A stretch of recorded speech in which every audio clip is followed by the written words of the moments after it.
there's no such thing as over communicating, I think, especially in a fast growing SaaS company, because no matter what it is, someone either doesn't know about it, didn't see it, even if you say it 5, 6, 7 times.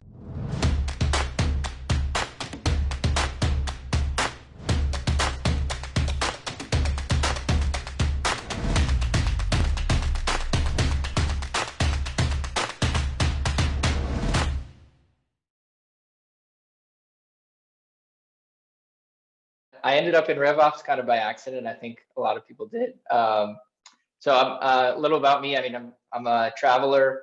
I'm a learning and kind of language nerd. So RevOps is a perfect fit, right? Yeah.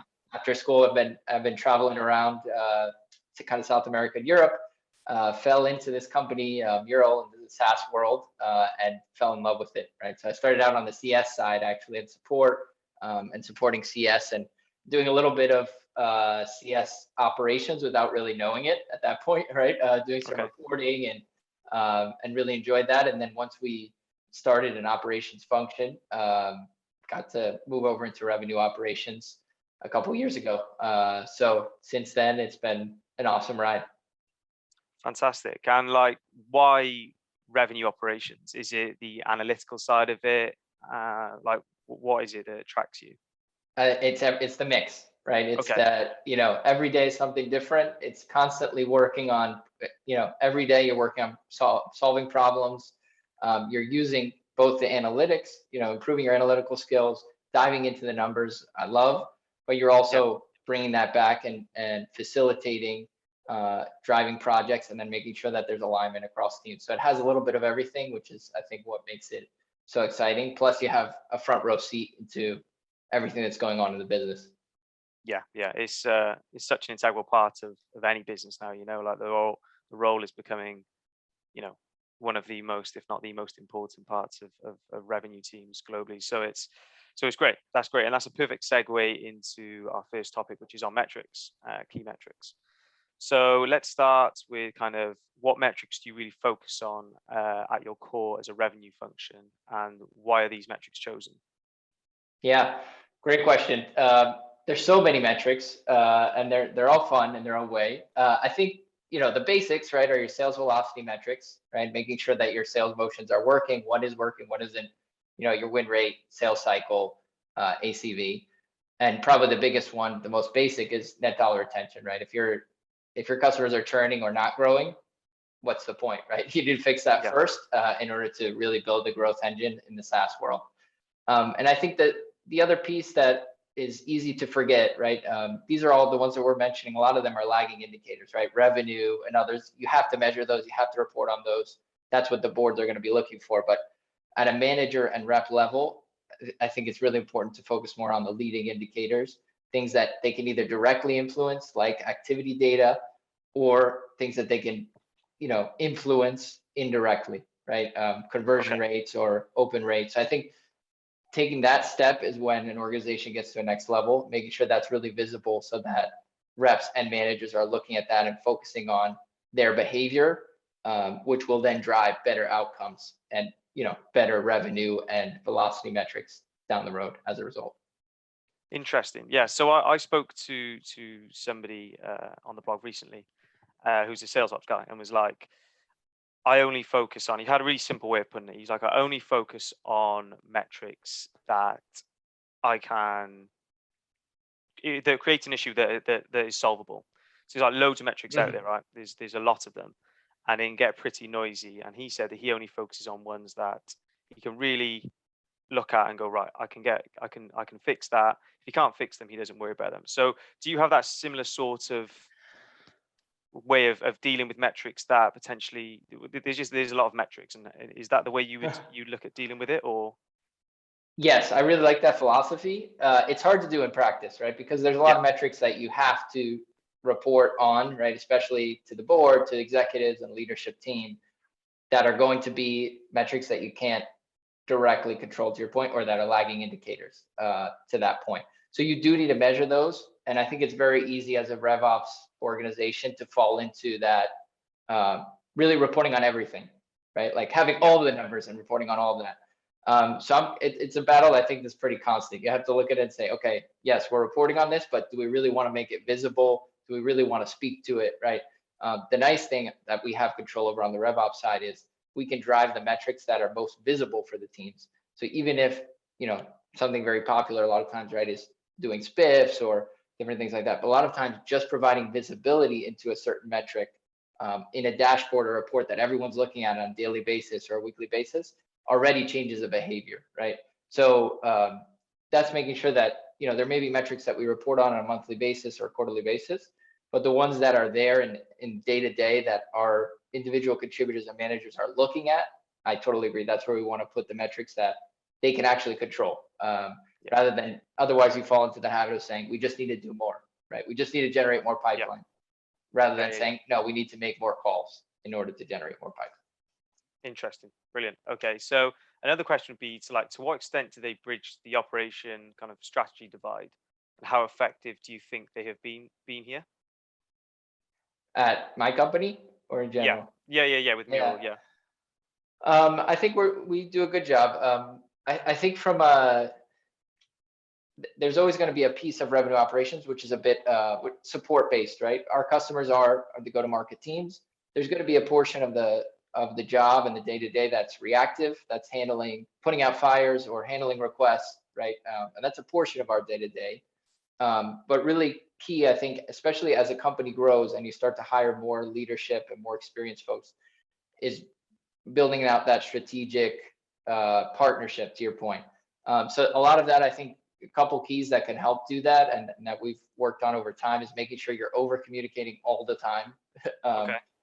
There's no such thing as over communicating, I think, especially in a fast growing SaaS company, because no matter what it is, someone either doesn't know about it, didn't see it, even if you say it 5, 6, 7 times. So same with projects, right? You want to make sure that the leaders know what you're working on, what that they're involved in that collaborative process, right?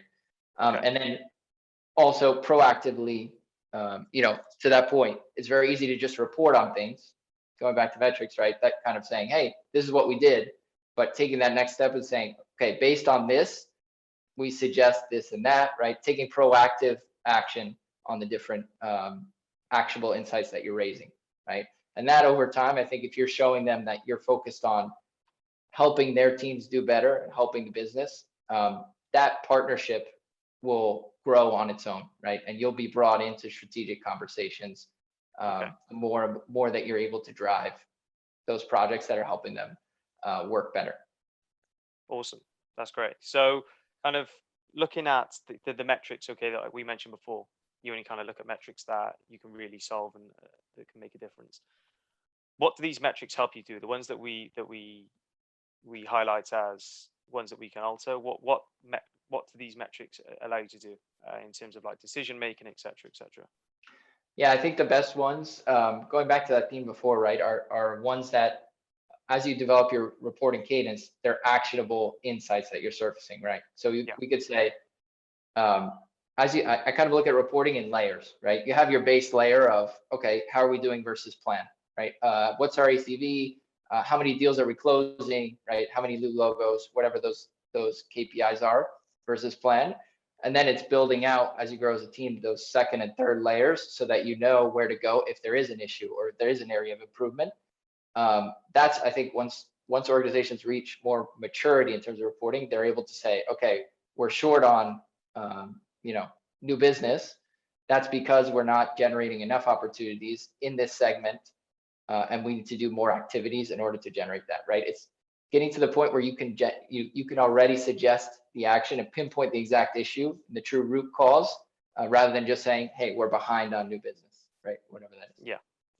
Very true. Very true. And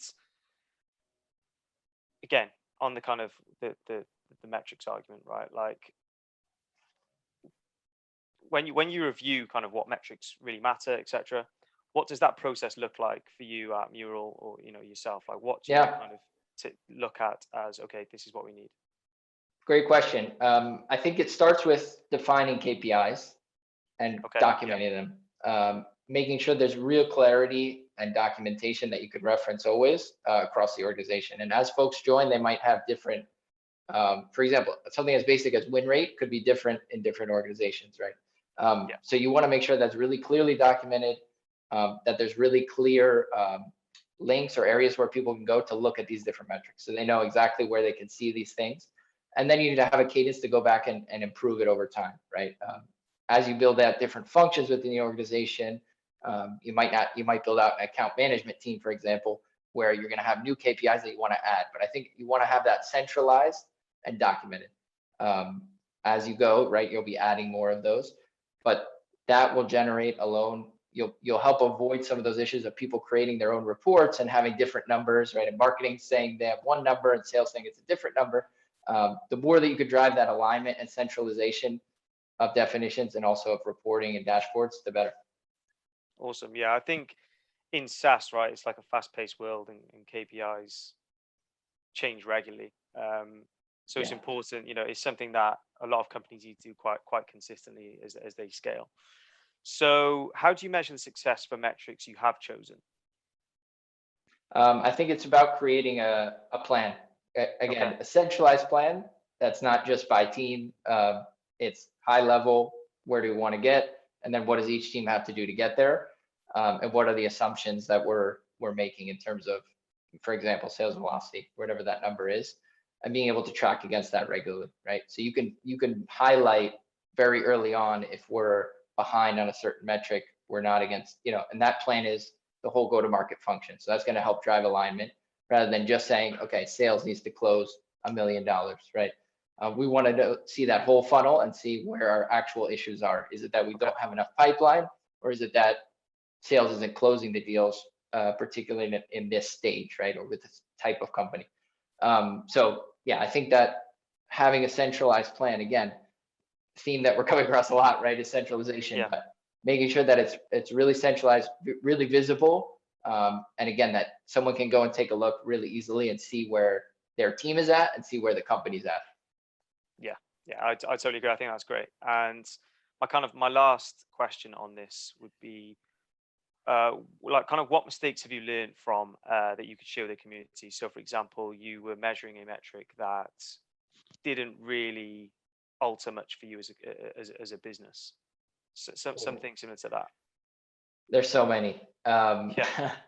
That there's so many learnings as you go, and even as the company changes, right? I think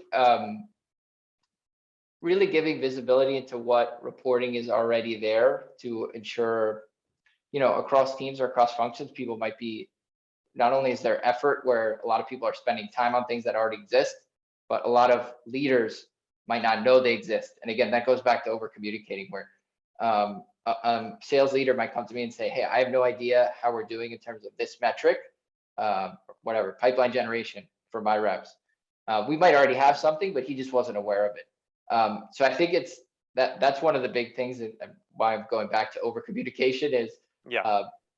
especially in a fast growing company where you have new leaders, new reps starting every single week, making sure that's really clearly documented and part of their onboarding is helpful. But also you want to reiterate that constantly. Say, hey, this is where we're tracking these numbers. This is where you could see how your team's doing. This is where you could see how you're doing for individual contributors. So that's a big one that still, I think my tendency, and I see this with a lot of people, is you say something once and you assume that it's been, I've already told the team, and I don't want to be repetitive, Yeah. but Yeah. really, and especially today when we're not next to each other in an office, everyone's on Zoom. Half the people are either not going to be there, or going to be, or they're going to be kind of checked out, or they might be doing something else, multitasking. So the more you could reiterate, and the more that you could document these things, the better. So that really making time for documentation is also very key. It's hard to do because there's always so much you could be doing on the operations side, but a lot of times it's better to not get to one request and take that time instead to document what you do have really clearly to avoid future issues. So yeah, those are a couple things that I'm constantly working on. That's awesome. So when you talk about reps being able to kind of see the information and see where they've gone wrong, et cetera, et cetera, how do you, where would reps find that information? Do you use a tool, or do you just kind of take everything out of Salesforce and create spreadsheets, or Yeah, the CRM ideally, right? In an ideal world, everything would be in the CRM and they wouldn't have to go anywhere else. And they would have a very clear central dashboard where they could see everything, right? They could check on, Yeah, right? That's ideal world. A lot of times you have to work on the data collection piece and data hygiene before you can get to that point, depending on where you are as an org. yeah, And then there are a lot of really cool tools that go on, sit on top of Salesforce that give you an extra layer of AI, right, or data predictability that help yeah, the reps prioritize accordingly, right, where there's not a lot of account engagement, or there is, where they should focus their time, et cetera. So I think the more you can get them out of a sheet or out of, a lot of reps will create their own solution if it's not there for them, and they'll be in a sheet. The more you can get them out of that and just having one centralized area where they can go, the better. But of course, that's a process. A lot of times, for smaller startups, that might be what you have to do in the short term. yeah. Very true, very true. So moving on to best practice forecasting. Simply, who does forecasting responsibility fall on? Is that the ops side or what? Yes, I think it's a partnership, but Okay. ops drives it, right? Will drive the visibility and the reporting around it, around forecast accuracy, et cetera. You need to have executive sponsorship, right? Ideally, that's the CRO or CSO or whoever that is who's really driving their managers and their leaders to forecast accurately and forecast better. But I think the ops team, the role that they really need to focus on is making sure there's really clear guidelines in terms of the sales process, expectations, and cadence, right? Making sure there's a clear cadence, that reps and managers know when they have to forecast, what fields they have to update, et cetera, so that it's a really smooth process moving forward. And then the last piece, again, going back to visibility, is making sure that you're rewarding the people who are doing it really well, right? Yeah, Rather than just, the kind of natural tendency to say, oh, wow, this rep can't forecast, or this team did a really awful job forecasting. Rather than doing that, it's rewarding the teams that are doing a great job, or the managers that are doing a great job. And salespeople are very competitive, right? So they're gonna get the competitive juices flowing. They're gonna want to yeah, be at the top of the leaderboard, right? But that's something that scorecards or leaderboards usually just show revenue. You could add in, right, who are the most accurate forecasters as another one of those kind of contests or areas that people are looking at regularly, and that will also influence better behavior. awesome. I like that a lot. So another question for you, which I'm interested in hearing, is what methods do you currently use? Like what do you run with? So there's two ways of kind of doing it. It's like a analytical way where you kind of saying it's based on statistics, etc., and data. Mm-hmm. And there's a human way, right, where it's like the rep will say, right, I commit to that, or that's a best case scenario. At Mural, kind of what methods do you usually go for? Is it hybrid or? Great question. And again, I think it depends on the maturity of the organization.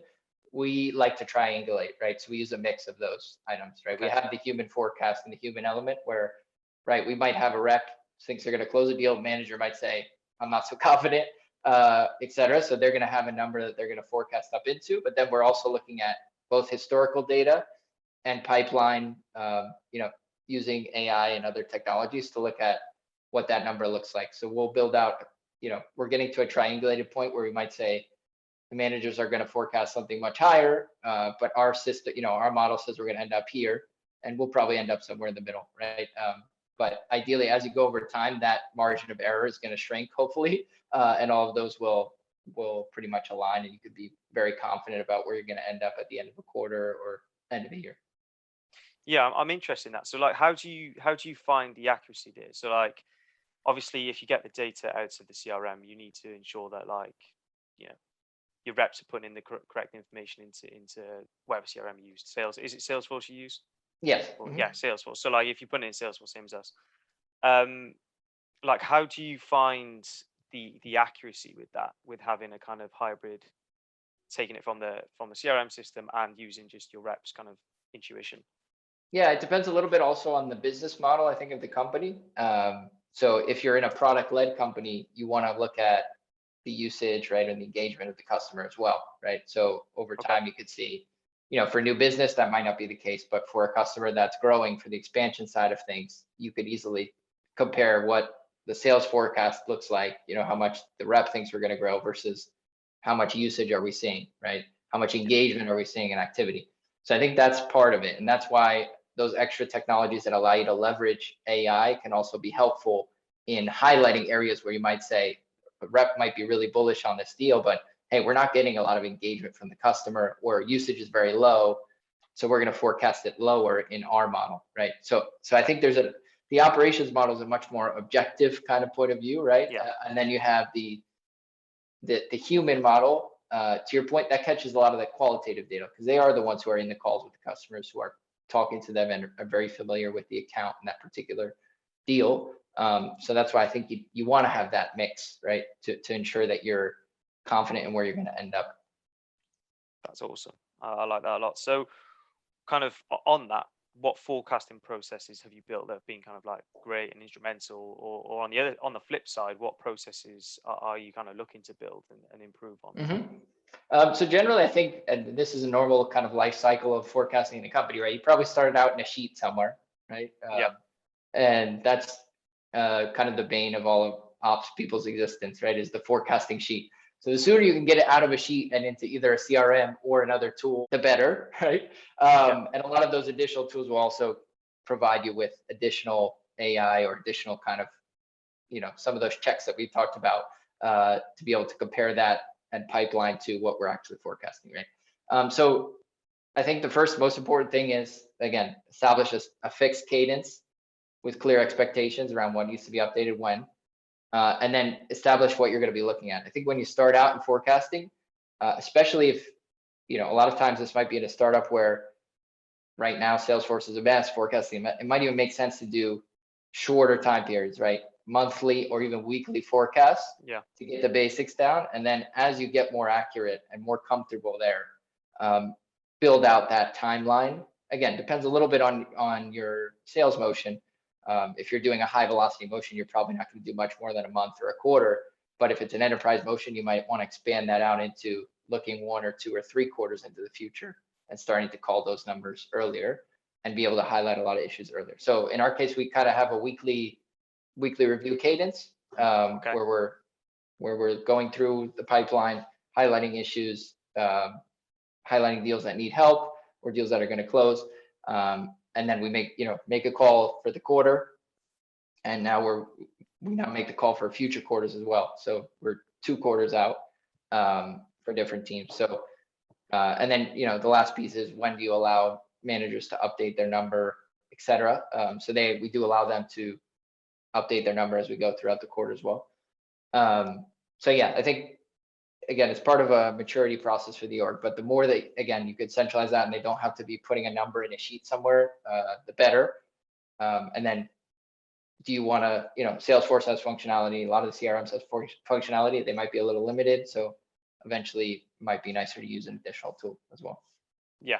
I think that's a good point about, startups not forecasting too far ahead originally, because that's kind of where it can all go wrong, right? And maybe only just doing a month at a time, but that month being very detailed and very close to what is likely to happen is super important. So it kind of hypothetically, like, what are the 3 most important things you're looking at to achieve from forecasting? If you could take yourself back to kind of looking at being only forecasting a month ahead at a time, what outcomes do you expect?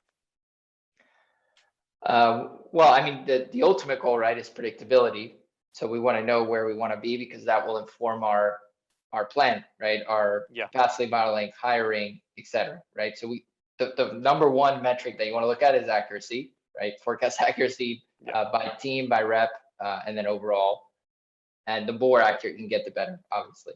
The second piece is having visibility into, for the deals that do go wrong, where are they going wrong?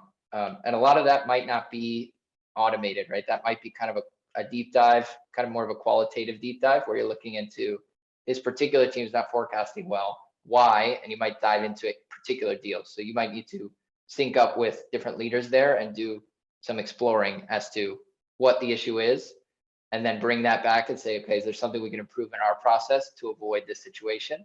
Or is it something related to our sales process that can improve, et cetera, right? So I think that's the next layer of analysis that comes with this, where as an ops person, you love to have numbers, but that's there's certain points, there might not be a number, right, or a metric that you could look at, but it's more of a qualitative approach, and then bring that back to improve the process.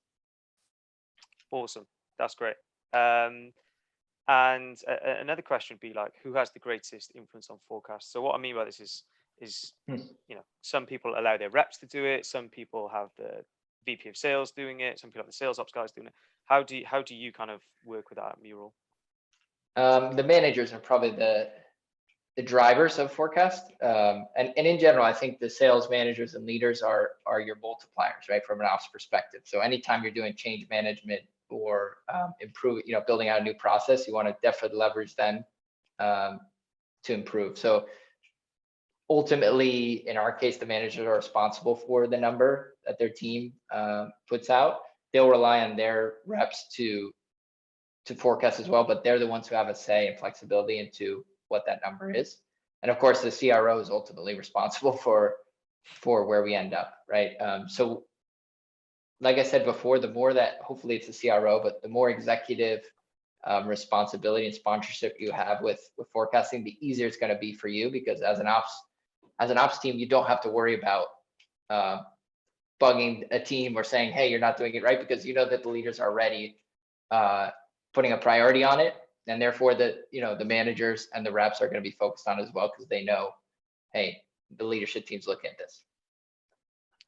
Great. And my last question for you, Matt, would be like, how long did it take you to get your current forecasting world, and what would you have done differently starting from scratch? I know that's a bit of a difficult question, because there's always things you'd like to change, right, and swap and change. Yeah. But what would you like to have done? Oof. First of all, I think it takes time, right? I think ours maybe took about a year to get to a point now where we're pretty comfortable with it. Always room for improvement, right? But maybe even a little more than that. So I think it's a process. What would I have changed? I think efficiency, right? Like making it very, very easy for folks to update, and knowing when and how to update opportunities or forecasts or whatever that is. And I would have put in a little more time into building out reporting and metrics around forecasting. Again, a little bit what I said before around calling out really good forecasting behavior. I think at the beginning, that's something that I could have done better, or our team could have done better, was actually rewarding the good behavior rather than saying, hey, our forecasting is not where it needs to be. You do need to communicate that piece, but I think the more that you can highlight really good forecasting practices, same with any process, right, the better, and the more improvement you're going to see from others as well.